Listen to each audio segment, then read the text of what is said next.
Bayangkan seorang gadis yang setiap hari hanya dipandang dengan rasa iba. Tubuhnya pincang, jalannya tertatih, dan masa depannya dianggap gelap oleh semua orang. Tak ada pria yang mau mendekat, apalagi menikahinya. Hingga suatu hari, datang seorang pria sederhana yang rela menerima gadis cacat itu apa adanya. Namun siapa sangka, pernikahan yang dianggap paling menyedihkan itu justru menyimpan rahasia besar. Karena gadis yang dianggap lemah ini ternyata hanya berpura-pura cacat, dan diam-diam adalah wanita kaya raya, pemilik pabrik garmen besar di Solo. Halo sahabat semua, selamat datang kembali di channel ini. Di sini, kita akan mendengarkan kisah-kisah kehidupan yang penuh makna tentang cinta, pengorbanan, dan ketulusan hati yang seringkali luput dari pandangan manusia. Cerita yang akan kalian dengar hari ini bukan sekadar hiburan, tapi juga cermin kehidupan yang bisa membuka hati dan pikiran kita semua. Sebelum kita lanjut ke ceritanya, dukung channel ini dengan cara klik tombol subscribe, like video ini, dan bagikan kepada orang-orang terdekat kalian, agar kisah inspiratif seperti ini bisa terus kami hadirkan untuk menemani hari-hari kalian. Di sebuah desa kecil yang terletak di pinggiran kota Solo, hiduplah seorang gadis bernama Alia. Desa itu tenang, sawah membentang luas, dan warganya saling mengenal satu sama lain. Namun di balik ketenangan desa itu, Alia tumbuh dalam tatapan iba, bisik-bisik, dan penilaian yang tak pernah benar-benar ia minta. Sejak kecil, Alia dikenal sebagai gadis yang memiliki keterbatasan fisik. Kakinya terlihat pincang, langkahnya tidak seimbang, dan tangannya tampak lemah seolah sulit menggenggam sesuatu dengan kuat. Setiap kali berjalan melewati jalan desa yang berbatu, ia sering terjatuh. Anak-anak seusianya berlari dan bermain, sementara Alia hanya bisa duduk di tepi jalan, menatap mereka dengan senyum tipis yang menyembunyikan perasaan pilu. Orang-orang desa sering berkata, "Kasihan ya Alia, masih muda tapi sudah cacat." Ada juga yang berbisik lebih kejam, "Paling nanti hidupnya cuma jadi beban orang tua." Kata-kata itu mungkin terdengar biasa bagi yang mengucapkannya. Tapi bagi Alia, setiap kalimat seperti pisau kecil yang pelan-pelan menggores hatinya. Ibunya selalu berusaha menguatkan Alia, mengatakan bahwa setiap manusia diciptakan dengan kelebihan masing-masing. Namun Alia tahu, dunia di luar rumah tidak seindah kata-kata penghiburan. Dunia menilai dari apa yang terlihat, bukan dari apa yang tersembunyi di dalam hati. Saat Alia beranjak dewasa, satu persatu temannya menikah. Undangan pernikahan berdatangan, tapi Alia hanya hadir sebagai tamu. Duduk di pojok, kembali menjadi pusat pandangan iba. Setiap kali ada ibu-ibu yang bertanya, "Alia kapan nyusul?" Pertanyaan itu selalu disertai senyum yang sebenarnya penuh keraguan. Bukan karena Alia tidak ingin menikah. Ia ingin, bahkan sangat ingin. Ia juga ingin dicintai, dipilih, dan diterima seperti perempuan lainnya. Beberapa kali memang ada yang datang melamar. Namun hampir semuanya berubah setelah melihat kondisi Alia secara langsung. Ada yang datang dengan wajah penuh harap, tapi pulang dengan alasan halus. Ada pula yang terang-terangan berkata kepada orang tuanya, "Kami tidak sanggup punya menantu cacat." Setiap penolakan membuat Alia semakin diam. Ia belajar menelan rasa sakit sendirian, belajar tersenyum meski hatinya runtuh. Malam-malamnya sering diisi dengan air mata yang jatuh tanpa suara, karena ia tak ingin ibunya ikut terluka. Yang paling menyakitkan bukanlah penolakan, melainkan cara orang memandangnya seolah ia tidak layak untuk dicintai. seolah kekurangannya menghapus seluruh nilai dirinya sebagai manusia. Namun di balik semua itu, Alia menyimpan ketenangan yang aneh. Ia jarang mengeluh, jarang marah. Ia justru sering membantu orang lain, mendengarkan curhat tetangga, dan menjadi sosok yang hangat bagi siapapun yang mau mendekat tanpa prasangka. Orang-orang tidak tahu bahwa di balik tubuh yang tampak lemah itu, Alia memiliki pikiran yang cerdas, hati yang kuat, dan ketabahan yang luar biasa. Ia hanya memilih diam, membiarkan dunia melihat apa yang dunia ingin lihat. Setiap sore Alia sering duduk di teras rumah, memandangi langit senja Solo yang jingga. Dalam hatinya ia berdoa sederhana.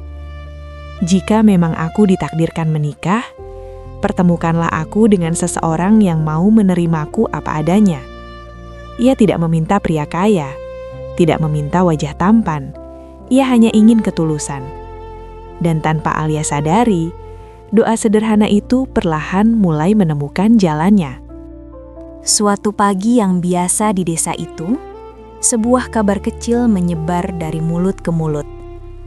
Kabar yang terdengar sepele, namun cukup membuat banyak orang mengernyitkan dahi. Ada yang mau melamar Alia, bisik seorang ibu di warung. Serius? Siapa? Katanya cuma buruh bengkel motor. Nama pria itu adalah Raka. Raka bukanlah sosok yang istimewa di mata kebanyakan orang. Usianya hampir 30 tahun. Tubuhnya kurus karena kerja keras. Tangannya kasar, penuh bekas oli dan goresan besi. Setiap hari ia bekerja di sebuah bengkel kecil di pinggir jalan raya Solo Sragen. Penghasilannya pas-pasan, cukup untuk makan dan membayar kontrakan sederhana. Tak ada motor mahal, tak ada pakaian bagus. Yang ia punya hanyalah kejujuran dan kerja keras. Ketika Raka pertama kali datang ke rumah Alia bersama ibunya, suasana langsung terasa canggung. Beberapa tetangga sengaja duduk di depan rumah, berpura-pura menyapu atau mengobrol, padahal ingin melihat siapa pria nekat yang mau melamar gadis cacat itu. Ibunda Alia menyambut mereka dengan sopan, meski dalam hatinya dipenuhi tanya. Ia sudah terlalu sering berharap, lalu kecewa. Namun kali ini berbeda. Raka tidak banyak bicara. Ia duduk tegap, menundukkan kepala dengan hormat, dan menyampaikan maksudnya dengan suara pelan tapi tegas. Saya datang dengan niat baik. Saya ingin meminang Alia, jika ia berkenan. Tak ada janji hidup mewah, tak ada kata-kata manis berlebihan. Hanya satu kalimat sederhana yang keluar dari mulut Raka. Saya ingin membangun rumah tangga dengan ketulusan. Alia yang duduk di dalam kamar mendembar semuanya. Tangannya bergetar. Untuk pertama kalinya setelah sekian lama, ada seseorang yang menyebut namanya tanpa nada iba. Beberapa tetangga tak bisa menahan diri. Ada yang tertawa kecil, ada pula yang berbisik sinis. Pria miskin ketemu gadis cacat. Cocok. Paling juga nggak lama. Namun, Raka mendengar semua itu. Ia tidak marah, tidak membantah. Ia justru semakin mantap. Ketika akhirnya Raka bertemu langsung dengan Alia, ia tidak menatap kaki Alia yang pincang. Ia menatap matanya. Kalau aku boleh jujur, kata Raka pelan. Aku datang bukan karena kasihan. Aku datang karena aku ingin. Alia terdiam, dadanya sesak, bukan karena sedih, tapi karena kalimat itu terlalu jarang ia dengar sepanjang hidupnya. Malam itu Alia berdoa lebih lama dari biasanya. Bukan meminta jawaban, tapi meminta keberanian. Keberanian untuk percaya, meski berkali-kali ia pernah disakiti oleh harapan. Keputusan pun diambil. Alia menerima lamaran Raka. Kabar pernikahan mereka menyebar cepat. Sayangnya bukan ucapan selamat yang datang lebih dulu, melainkan cibiran. Kasihan Raka, masa depannya suram. Ngapain nikahi perempuan cacat? Nanti hidup susah. Bahkan ada yang terang-terangan menyarankan Raka untuk membatalkan niatnya. Namun Raka hanya tersenyum dan berkata, "Setiap orang punya pilihannya sendiri. Ini pilihan saya." Pernikahan mereka dilangsungkan secara sederhana, tanpa gedung mewah, tanpa hiburan mahal. Hanya akad nikah di rumah Alia, dihadiri keluarga dan beberapa tetangga. Mas kawin Raka pun sederhana, hasil tabungannya selama bertahun-tahun. Saat ijab kabul diucapkan, suara Raka bergetar, bukan karena ragu, tapi karena haru. Alia menunduk, air matanya jatuh perlahan. Untuk pertama kalinya, ia merasa dipilih, bukan ditoleransi. Di mata banyak orang, pernikahan itu dianggap sebagai awal penderitaan. Namun bagi Alia dan Raka, hari itu adalah awal dari sebuah perjalanan yang lahir dari ketulusan, tanpa mereka sadari, akan mengubah takdir banyak orang. Dan di balik senyum tenang Alia, tersimpan rahasia yang belum seorang pun ketahui. Hari-hari pertama setelah pernikahan Alia dan Raka berjalan dalam kesederhanaan yang sunyi. Mereka tinggal di rumah kecil peninggalan ayah Alia, dengan dinding kusam dan perabot seadanya. Tak ada bulan madu, tak ada foto-foto mewah. Hanya rutinitas baru yang harus mereka jalani sebagai suami istri. Setiap pagi, Raka bangun sebelum matahari terbit. Ia menyiapkan motor tuanya, mencium tangan Alia lalu berangkat ke bengkel. "Jangan lupa sarapan," pesan Alia lembut. Raka hanya tersenyum. Meski dalam hatinya terselip kekhawatiran. Ia tahu hidup tidak akan mudah. Ia kini bertanggung jawab atas seorang istri yang dianggap lemah oleh dunia. Di siang hari, Alia lebih banyak berada di rumah. Ia terlihat menjalani perannya sebagai istri dengan tenang. Namun, ada sesuatu yang perlahan mulai terasa janggal. Beberapa tetangga memperhatikan bahwa Alia tidak sepenuhnya seperti yang mereka kira. Meski jalannya masih tertatih jika di depan umum, terkadang ia terlihat lebih lincah saat merasa tidak diperhatikan. Ada hari-hari di mana ia tampak sangat sibuk di kamar, berbicara melalui telepon dengan suara pelan tapi tegas, lalu mencatat sesuatu di buku kecil berisi angka dan jadwal. Setiap kali Raka pulang lebih cepat, Alia selalu sudah kembali ke perannya semula. Duduk tenang, langkahnya kembali pincang. Suaranya lembut dan penuh kehati-hatian. Raka mulai menyadari keanehan itu. Bukan karena ia curiga, tapi karena ia mengenal ritme hidup dengan baik. Sebagai mekanik, Raka terbiasa memperhatikan detail kecil saja. Bunyi mesin yang sedikit berbeda saja bisa ia rasakan. Dan Alia seperti mesin yang sesekali memperlihatkan suara aslinya lalu kembali disenyapkan. Namun Raka memilih diam. Ia percaya setiap orang punya masa lalu dan rahasia yang belum siap dibuka.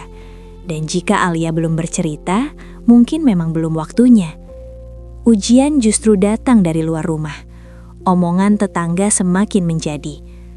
Raka kerja mati-matian, istrinya cuma di rumah. Kasian dapat istri cacat, pasti susah cari rezeki.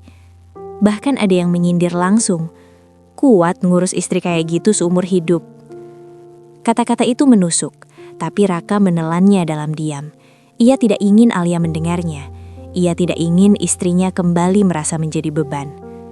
Suatu malam, setelah Raka pulang dengan tubuh lelah dan tangan kotor oleh oli, Alia menyambut Raka dengan senyum hangat. Ia menyajikan makan malam sederhana. Saat mereka makan bersama, Alia menatap Raka lama, seolah ingin mengatakan sesuatu, namun akhirnya mengurungkannya. "Ada yang mau kamu sampaikan?" tanya Raka lembut. Alia tersenyum tipis. "Belum, nanti kalau sudah waktunya." Jawaban itu membuat Raka semakin yakin bahwa Alia menyimpan sesuatu, tapi ia memilih percaya. Hari-hari berlalu, keuangan mereka pas-pasan, namun cukup. Raka mulai ambil lembur. Tubuhnya semakin letih, tapi semangatnya tak padam. Ia ingin membuktikan bahwa keputusannya menikahi Alia bukanlah kesalahan. Tanpa sepengetahuan Raka, di balik dinding rumah sederhana itu, Alia menjalani kehidupan yang sangat berbeda. Ia mengatur jadwal produksi, memberi instruksi kepada karyawan melalui telepon, bahkan menandatangani dokumen penting dengan tangan yang terlihat kuat dan mantap. Ia kerap menatap foto pernikahannya dengan Raka, lalu bergumam lirih. Sedikit lagi, tunggu sebentar. Alia berada dalam dilema besar. Di satu sisi ia ingin jujur, di sisi lain ia takut kejujuran itu justru melukai pria yang telah menerimanya tanpa syarat. Sementara itu, Raka semakin sering diuji kesabarannya. Suatu hari di bengkel, seorang rekan kerjanya berkata sinis, "Kalau istriku cacat, aku sih malu." Raka menatapnya tajam untuk pertama kalinya. Yang bikin malu itu bukan kondisi istri, tapi hati yang sempit. Malam itu, Raka pulang dengan pikiran penuh. Ia duduk di samping Alia yang tertidur. Ia menatap wajah istrinya lama, lalu berbisik dalam hati. "Apapun rahasiamu, aku harap itu bukan karena kamu tak percaya padaku." Di tengah keheningan itu, tak seorang pun menyadari bahwa takdir sedang menyiapkan sebuah pertemuan yang akan membuka semua masker dan mengubah pandangan Raka selamanya. Dan ujian terbesar mereka baru saja akan dimulai. Hari itu dimulai seperti hari-hari biasa bagi Raka. Ia berangkat ke bengkel dengan motor tuanya, membawa pikiran yang masih dipenuhi kelelahan dan tanda tanya. Namun takdir rupanya telah menyiapkan kejutan besar yang sama sekali tidak pernah ia bayangkan. Menjelang sore, motor Raka tiba-tiba mogok di sebuah kawasan industri di Solo. Mesin mati total. Dengan napas berat, ia menepi tepat di depan sebuah pabrik garmen besar yang tampak sibuk. Truk keluar masuk, puluhan karyawan berlalu lalang, dan suara mesin produksi terdengar nyaring dari balik tembok tinggi. Raka menuntun motornya ke depan gerbang, berharap bisa memperbaikinya sendiri. Namun sebelum sempat membuka perkakas, seorang satpam mendekat dan berkata sopan, "Mas, silahkan masuk ke dalam, di sini ada bengkel kecil." Raka mengangguk, masih tak menyadari bahwa langkahnya hari itu akan mengubah hidupnya selamanya. Saat memasuki area pabrik, Raka tertegun. Ia melihat ruang kantor besar dengan kaca bening. Di dalamnya, seorang perempuan sedang berdiri di depan beberapa pria bersetelan rapi. Suaranya tegas, posturnya tegap, langkahnya mantap tanpa sedikit pun pincang. Dan saat perempuan itu menoleh, Raka hampir menjatuhkan kunci motornya. Itu Alia. Bukan Alia yang ia kenal setiap hari. Bukan Alia yang berjalan tertatih. Bukan Alia yang terlihat lemah dan rapuh. Perempuan di balik kaca itu berjalan normal, penuh wibawa, memberi instruksi produksi, membahas target ekspor, dan menegur manajer yang lalai. Semua orang di ruangan itu mendengarkannya dengan penuh hormat.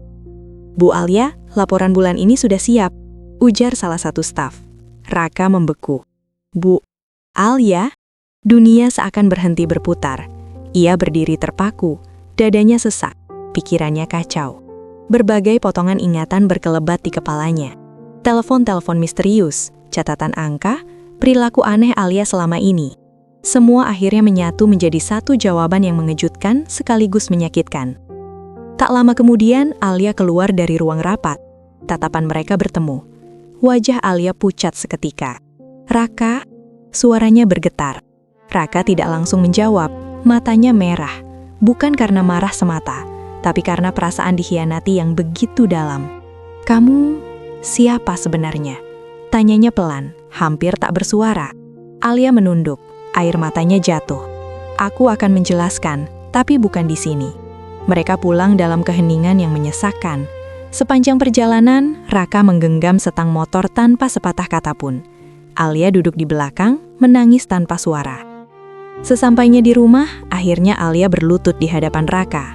"Aku minta maaf, aku tidak berniat membohongimu."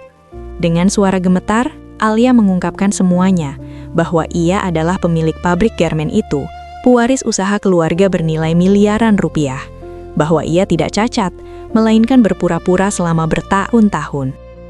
"Aku lelah dinilai karena hartaku," kata Alia terisak. "Aku ingin dicintai apa adanya, bukan karena uang." Raka terdiam lama. "Apa aku cuma bagian dari ujianmu?" Tanyanya lirih. Alia menggeleng keras.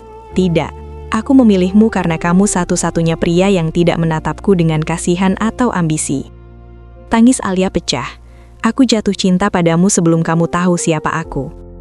Malam itu menjadi malam terpanjang bagi mereka. Raka bergulat dengan egonya, harga dirinya dan perasaan cintanya. Ia merasa kecil, merasa bodoh, merasa seolah-olah seluruh dunia menertawakannya. Namun di tengah amarahnya, Raka mengingat satu hal. Ia mencintai Alia sebelum tahu kekayaannya. Pagi harinya, Raka duduk di teras rumah menatap Alia yang masih terisak. Aku marah, tapi bukan karena kamu kaya, katanya akhirnya. Aku marah karena kamu takut jujur padaku. Alia mengangguk. Aku salah, tapi cintaku padamu nyata. Raka menghela napas panjang. Kalau begitu, biarkan aku belajar menerima semuanya, bukan sebagai buruh dengkal, tapi sebagai suamimu. Pelukan itu pecah dalam tangis, bukan tangis kesedihan, melainkan tangis kelegaan. Namun mereka belum tahu bahwa reaksi orang-orang sekitar akan menjadi ujian berikutnya yang tak kalah berat. Setelah kebenaran terungkap, kehidupan Alia dan Raka tidak serta-merta menjadi tenang. Justru sebaliknya, badai baru datang dari arah yang tak mereka duga, lingkungan sekitar. Kabar bahwa Alia adalah pemilik pabrik garmen besar di Solo menyebar cepat, seperti api yang menyambar ilalang kering. Tetangga yang dulu memandang Alia dengan iba, kini memandangnya dengan taksim. Orang-orang yang dulu mencibir Raka, kini tersenyum kaku setiap kali bertemu dengannya. Mas Raka luar biasa ya, ternyata suaminya bos besar. Pantas saja Mbak Alia kelihatan kalem. Ucapan-ucapan itu terdengar manis, tapi terasa pahit. Karena Raka tahu, bukan dirinya yang mereka hormati, melainkan harta Alia. Raka sempat merasa asing di kampungnya sendiri. Ia tetap bekerja di bengkel seperti biasa, menolak tawaran-tawaran cepat untuk naik kelas. Baginya, harga diri tidak bisa dibeli oleh kekayaan mendadak. Sementara itu, Alia menghadapi tekanan dari dunia yang selama ini ia sembunyikan. Para rekan bisnis mempertanyakan keputusannya menikah dengan pria sederhana. Bu Alia yakin, reputasi perusahaan bisa terganggu. Kenapa tidak mencari pasangan yang selevel? Alia menjawab tegas, yang membangun perusahaan ini bukan gengsi, tapi kerja keras. Dan suami saya adalah orang paling jujur yang pernah saya kenal. Sikap Alia membuat Raka semakin yakin bahwa cintanya tidak salah tempat. Suatu hari, Alia mengajak Raka datang ke pabrik secara resmi. Bukan sebagai buruh, bukan sebagai tamu, tapi sebagai suaminya. Para karyawan berdiri menyambut. Beberapa dari mereka terkejut melihat Raka yang bersahaja. Namun Alia menggenggam tangannya erat.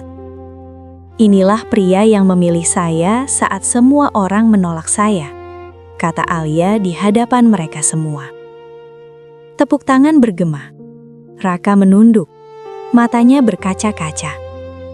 Namun balasan terbesar bukan datang dari tepuk tangan, melainkan dari perubahan sikap dunia.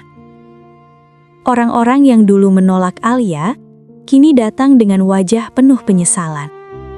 Ada keluarga yang dulu terang-terangan menghina, kini meminta maaf. Ada pria-pria yang dulu mundur saat melihat Alia pincang, kini hanya bisa menatap dari kejauhan. Alia menerima semua permintaan maaf dengan tenang. Tidak sombong, tidak dendam. Terima kasih sudah mengajarkan saya arti ketulusan, katanya lembut. Raka menyadari satu hal penting. Takdir membalas bukan dengan dendam, tapi dengan keadilan. Beberapa bulan kemudian, Alia memutuskan membuka program bantuan kerja bagi warga desa. Ia memprioritaskan mereka yang dulu paling sering meremehkannya. Bukan untuk memermalukan, tapi untuk membuktikan bahwa hati yang besar lahir dari luka yang dalam. Raka membantu mengelola bengkel kecil di area pabrik, memberi pelatihan bagi anak-anak muda. Ia tetap sederhana, tetap rendah hati. Ia ingin dikenal bukan sebagai suami orang kaya, tapi sebagai pria yang berdiri di atas kakinya sendiri. Suatu malam, Alia dan Raka duduk di teras rumah Solo yang tenang. "Kalau waktu bisa diulang?" tanya Raka pelan. "Apa kamu masih akan berpura-pura cacat?" Alia tersenyum, menatap suaminya dengan mata penuh cinta. "Mungkin iya, karena tanpa itu aku tak akan pernah menemukanmu." Raka menggenggam tangan Alia. "Dan aku bersyukur, karena aku mencintaimu sebelum dunia tahu siapa dirimu." Di saat banyak orang mengejar cinta karena harta, mereka menemukan harta karena cinta. Dan kisah mereka pun menjadi bukti bahwa ketulusan tidak pernah salah memilih. Ia hanya menunggu waktu untuk dibalas dengan cara yang paling indah. Sahabat semua, dari kisah Alia dan Raka ini kita belajar satu hal yang sangat penting dalam hidup. Jangan pernah menilai seseorang dari apa yang terlihat di luar. Fisik, harta, dan status sosial bisa menipu mata, tapi ketulusan hati selalu menemukan jalannya sendiri. Raka memilih Alia saat ia dianggap tak berharga oleh dunia, dan justru pilihan itulah yang mengubah hidupnya. Karena cinta sejati tidak datang untuk menguji, melainkan untuk menerima. Semoga kisah ini bisa menjadi pengingat bagi kita semua agar lebih manusiawi, lebih rendah hati, dan lebih bijak dalam memandang sesama. Terima kasih sudah menonton video ini sampai selesai. Jangan lupa dukung channel ini dengan subscribe, like, dan share agar kami terus bisa menghadirkan kisah-kisah inspiratif lainnya. Saya pamit undur diri, sampai jumpa di video berikutnya.